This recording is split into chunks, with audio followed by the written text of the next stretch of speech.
আসসালামু আলাইকুম রহমতুল্লাহ বারাকাত। আমার সকল পুলিশ ভাইদের উদ্দেশ্যে বলছি, আমাদের জন্য একটা সুখবর আছে।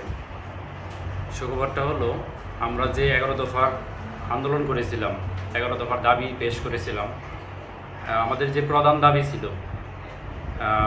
পুলিশ স্বাধীন কমিশন গঠন করা, পুলিশের জন্য স্বাধীন কমিশন গঠন করা, এই দাবিটা আজকে আমাদের পূরণ হওয়ার প্রাথমিক পর্যায়ে আছে। এখন মোটামুটি এটা আজকে আমাদের মাননীয় প্রধান উপদেষ্টা মহোদয় উনি ওনার ভাষণে বলেছে যে আমাদের যে পুলিশ সংস্কার কমিশন, এই কমিশনের আজকে উনি দায়িত্ব দিয়ে দিছে। উনি আজকে দায়িত্ব দিছে জনাব সরফরাজ চৌধুরী। ওনাকে আমাদের পুলিশ প্রশাসন সংস্কার কমিশনের প্রধান হিসেবে দায়িত্ব দেওয়া হয়েছে। আশা করি আমাদের পুলিশের জন্য ভালো কিছু হবে। আর আমাদের পুলিশ ভাইদের সকলেরই অবশ্যই ধৈর্য ধরা উচিত এবং এই আশাই আমরা ব্যক্ত করি।